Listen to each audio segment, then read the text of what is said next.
Electric vehicles are transformative to the energy system. There's going to be around 800 gigawatt hours of batteries under management by 2030. Moixa is a leader in smart battery technology. We've learned a lot by putting batteries in homes to learn about how batteries can be used at the grid edge to manage flexibility. I think managed EVs create an opportunity for the grid. They create some stress. The estimates are 10 to 15 gigawatts of increased generation required. But if managed appropriately, electric vehicles can be a great asset to the grid. The challenges actually happen when EVs all charge simultaneously around seasonal holidays like a bank holiday or around Easter. Domestic DSR is a challenge because if it relies on behavioural change, it's very difficult to rely and cancel future infrastructure based around an assumption about how households react.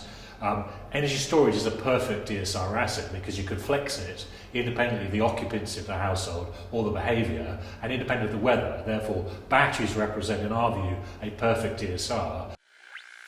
The grid edge is going to be in the hands of the new companies, the disruptors, who can take charge and manipulate the system in a way that's useful. Ultimately, they want to do that in a way that helps the grid and gets income saved from the grid. So there's not a lot which actually stops domestic DSR happening. What we need is a regulatory environment which correctly rewards behaviour, which is useful to the system.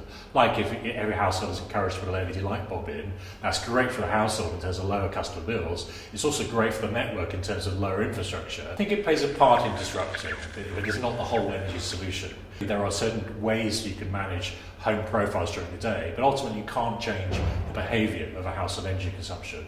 Europe, in particular the UK, has a domestic-driven peak. 2/3 of peak energy are from homes. That's going to increase as more people adopt electric vehicles and look to manage electric vehicles maybe overnight in part. But the net result is homes are always going to contribute to the peak power requirements of the country.